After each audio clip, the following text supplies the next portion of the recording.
Halo, assalamualaikum warahmatullahi wabarakatuh. Selamat datang di Purbakala Pusing Random bareng Tika lagi. Hai guys, aku tuh mau membahas tentang hal yang lagi rame banget sekarang, yaitu Undang-Undang TNI yang RUU TNI yang udah disahkan. Yaitu kayak gejolak mahasiswa untuk menolak ini tuh masih sangat besar gitu. Dan aku udah baca gitu kan dari beberapa hari yang lalu tentang apa sih yang bikin kontroversi terhadap undang-undang ini gitu kan. Dan dari apa yang aku baca, jadi itu ada poin-poin yang di highlight gitu sama mahasiswa. Kenapa mereka takut gitu dengan adanya undang-undang TNI ini, maka akan tumbuh lagi dwi fungsi TNI gitu. Dan dari yang aku baca itu ada penambahan kementerian yang bisa diduduki oleh TNI. Terus ada lagi yang menambahkan tugasnya TNI. Nah, di penambahan tugas ini tuh ada dua hal yang aku highlight. Yang pertama, TNI itu harus menjaga dunia cyber gitu kan. Serangan apa gitu yang dimaksud di dunia cyber gitu?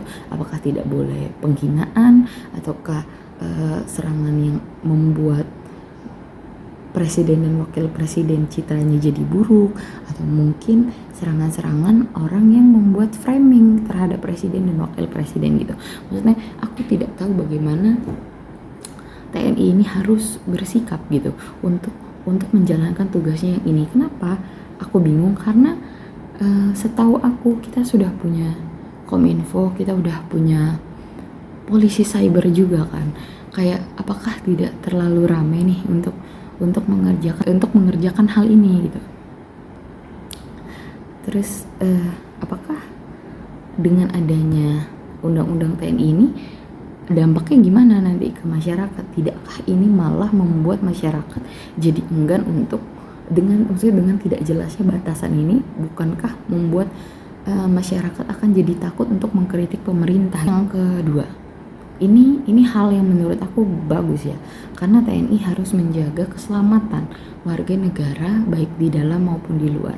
Kita semua tahu kalau misalnya warga negara Indonesia itu banyak banget yang pergi ke Kamboja, ketipu kerja, nggak bisa pulang, dibukulin, disiksa, terus video dia disiksa dikirim ke keluarganya, terus keluarganya diancam gitu.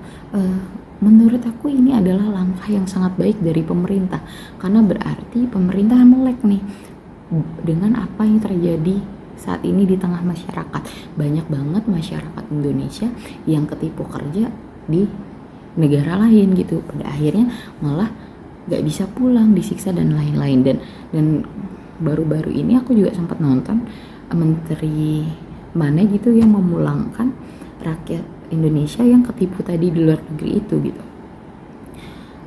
Untuk hal ini harus aku akui ini sangat bagus, langkah yang sangat bagus, karena jujur aja kita sebagai warga negara Indonesia untuk di luar negeri itu emang hukum maksudnya kita tuh emang agak sulit untuk melobi gitu. Maksudnya susah bernegosiasi dengan negara lain terhadap warga negara kita yang terlibat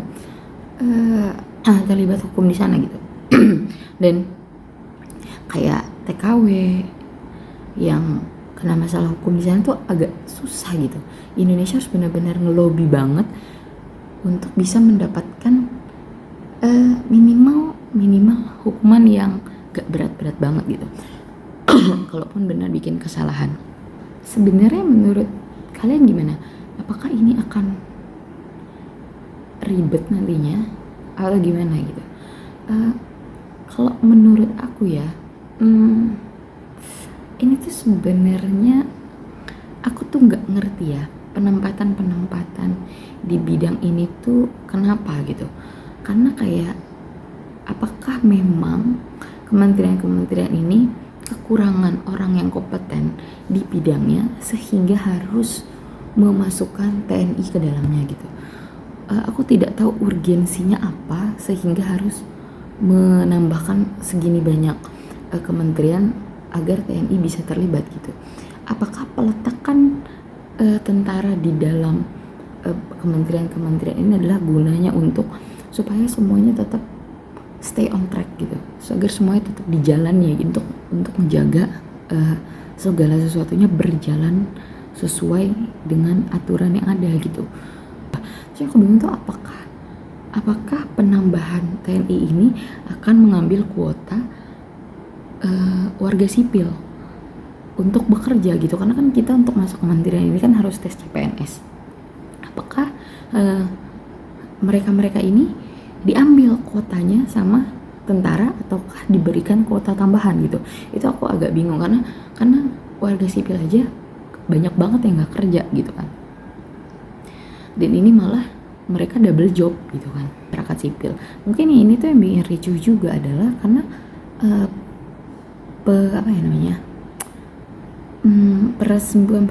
ya, persetujuannya tuh terkesan tergesa-gesa gitu dan terburu-buru serta tertutup gitu. Sebenarnya kan kalau misalnya disosialisasi dengan baik, apalagi dari yang aku baca sebenarnya ada memang bidang-bidang yang kalau dimasukin sama TNI memang oke gitu, karena memang basicnya mereka ya pertahanan gitu. Cuman ya balik lagi, apakah bisa profesional gitu, apakah bisa bekerja dengan baik gitu, dengan situasional, maksudnya kerja bersama sipil kan, berarti apakah mereka bisa kerja bersama sipil gitu, karena kan kesehariannya adalah bekerja bersama para TNI dengan satu komando gitu kan, apa yang kata ini mereka lakuin gitu. Kalau misalnya ini kerja dengan sipil kan pasti akan banyak debat, akan banyak ini apakah TNI sendiri sanggup untuk menjalani itu di keseharian gitu loh. Karena ya aku tuh nggak jelas gitu ya posisi apa yang ditempati sama TNI aktif ini gitu, karena kan katanya yang masuk ini TNI aktif ya, jadi ini tuh ditempati oleh TNI aktif dan cuma kementerian ini yang boleh. Jadi kalau ada TNI aktif di luar kementerian ini tuh harus mengundurkan diri gitu. Terus aku juga bingung masalah gaji gitu. Kan sebagai TNI sudah dapat gaji, terus apakah dengan dia menduduki jabatan ini dia udah nambah gitu gajinya, sedangkan kan pemerintah tuh ingin menciptakan efisiensi gitu, tapi apakah itu malah tidak menambah pengeluaran kita gitu, ataukah malah mereka tetap satu gaji tapi dengan 2 job desk gitu, atau tapi dengan 2 jabatan gitu. Nah banget di undang-undang ini yang kontroversi di pikiranku gitu dan aku benar-benar berharap dan masih terus mencari gitu diskusi-diskusi yang kayak gini, kayak gitu karena sebagai masyarakat pasti kita mau yang terbaik, kita maunya baik-baik aja gitu, kita mau yang terbaik dan kita mau baik-baik aja gitu. Tidaklah kita juga nggak pengen nantinya ada hak kita yang dipenggal gitu, misalnya kayak hak kita berkomentar, hak kita mengkritisi gitu. Ini banyak banget hal yang menjadi pertanyaan masyarakat tentang undang-undang ini gitu, karena banyak hal-hal yang belum terang gitu. Jadi ya sebagai warga negara yang baik, kita berharap dan tetap berharap semuanya berjalan dengan baik dan semuanya baik-baik aja gitu deh. Oke guys, sampai ketemu lagi di Purbakala selanjutnya, pusing random bareng Tika lagi. Dadah, assalamualaikum warahmatullahi wabarakatuh.